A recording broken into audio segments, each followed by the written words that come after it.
আমি তো মনে করছিলাম যে আমার বউ ঘুমাই রয়েছে, আমি বাইরে যাই কথা বলে টের পাবো না।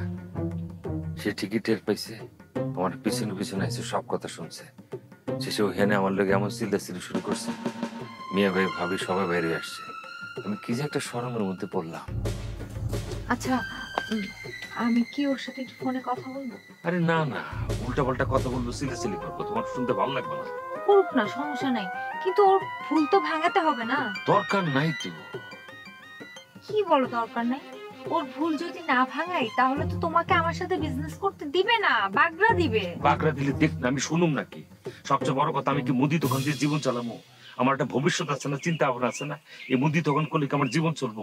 প্রেস্টিজ আছে না একটা? আচ্ছা, দুবাই থেকে যা ক্যাপিটাল করেছিলে সব আছে তো তোমার? সব নাই, জমি জমা কিনে টাকা আটকে গেছে, ওগুলো বেচছি আমি তোমার লোকে পার্টনার হবো। কেন, তোমার ব্যাংকে টাকা নেই? আরে আছে তো, আমি কি বলতেছি, তা দিয়ে ব্যবসা হইব না? টাকা তো জমি কিনে আটকে গেছে। আচ্ছা, ওসব করা দেখা যাবে, কিন্তু আগে তো ট্রেড লাইসেন্স করাটা জরুরি। হ্যাঁ। ও হ্যাঁ, ওই দুলা ভাই বলছিল তোমাদের গ্রামে নাকি যাত্রা চলছে। হ্যাঁ, এই যাত্রা তো প্রথম আমি আনছিলাম, আইনা বসে বেশ কিছু পুঁজি করছিলাম, পরে যা উগান্ডার নামে এক পোলা গ্রামের আনছে আর কি। কি নাম? উগান্ডা? কিন্তু উগান্ডা তো দেশের নাম। আরে বাবা রে, ওর বাবা মার নাম রাখছে, কিছু করার আছে? Very interesting. আচ্ছা শোনো, হাটকলা যাবে নাকি? তুমি চাইলে আমার দোকানটা দেখতে পারো। যাওয়া যায়। আরেকটা মজার ব্যাপার আছে, ছোট ছোট সিঙ্গারা বেচছে, বিট লবণ দিয়ে দে, সাথে হচ্ছে গিয়ে পেঁয়াজ কাঁচামরিচ, খেতে খুব মজা লাগবে। ঠিক আছে, চলো।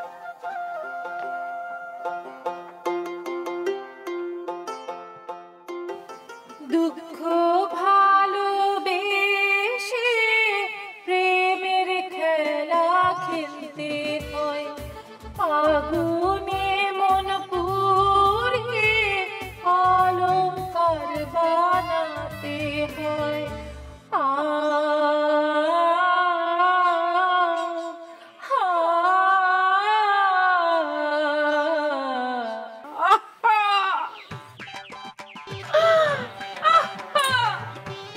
আমার কলজেটা সিঁড়ি খান খান হয়ে যাইতেছে, কি যে কষ্ট লাগতেছে আমার। কিন্তু তুই চিন্তা করবি না, আমি তোর পাশে আছি, বুঝছত নি? আমরা নারী সমাজ যদি সংঘবদ্ধ হই তাহলে পুরুষ মানুষরে সাইজ করা 1-2 ব্যাপার, বুঝছত নি? কিন্তু আমি বুঝতে পাইতেছি না মন্টুইয়া কেমনে করে বদলাই গেল। আহা আপা, কথা আছে না, আগের হাল জমির দিকে যায়, ফিসের হাল তো জমির দিকে যায়, বুঝছো না? একটা ঠিক কথা বলছো, ছাপ্পা দিয়ারে দেখি মন্টুইয়া খারাপ হয়ে যাইতেছে দিন দিন। কিন্তু মিয়া ভাই তো এরকম করার কথা না। আরে তুই করছে, তোর মিয়া ভাই কি করছে নি? আরে এই যে খাটাইশা তোর মুজে আছে না, এই সুরুনি না এত দিয়ে গিন করার, বুঝছ না? আর দুনিয়ার তো সুরুনির অভাব নাই, ব্যাগ সুরুনি খালি হরা বেটির জামাই দিকে খেয়াল, কোন আনমেরিড ফলার পিছনে কিন্তু গুইতো না, ফরা বেটির জামাই দেখি দেখি খালি ফরকিয়া করবে, বুঝছ না? সুরুনি অগল ব্যাগ। তবে আমি হইতেছি যে আমার সংসার কেউ বাইন্দে এত সোজা, আমি সেই সংসার আমি বাইন্দে দিব না, এমনকি তোর সংসার আমি বাইন্দে দিতাম না। আপা একটা ঠিক কথা কইছো। আমার সংসার ঠিক হবে না ভাবি। আরে ওই বই বই একখানা ধৈর্য ধর, ধৈর্য ধৈর্য, বুঝতি? মাইয়ের নাম জানছতি? ওর নাম নলো। মোটু যখন দুবাই আসছিল তখন ওর লগে পরিচয়। আম্মা তুই চিন্তা করস কি? দুবাই থাকি পনে পনে কথা বলছে, তো সমস্যা কি? কোনো সমস্যা নাই, দেখা তো আর অন্য না। ভাবি আমার মন করতেছে ওই মাইয়া ইহেনে আইছে। মোটু মাঝে মাঝে দোকান বন্ধ করে ওই মায়ের লগে দেখা করতে যায়। মা গো, আস্তাগফিরুল্লাহ, কি কস?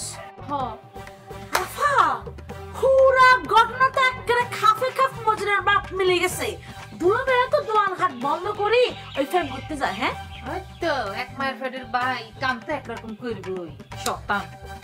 আচ্ছা আবার কাম করলে কেরম কসই? হ্যাঁ এগো দোনো বাইরে এক ঘরের মধ্যে যদি আটকায় থন যায় তাহলে কিন্তু দেখবার ফ্রেম টেম করতে হাইতো না। আম্মা কুকুমনি তো ভালো কথা বলছে, তুই কি বলস? তোর কি মতামত রাজি আছিস তুই? না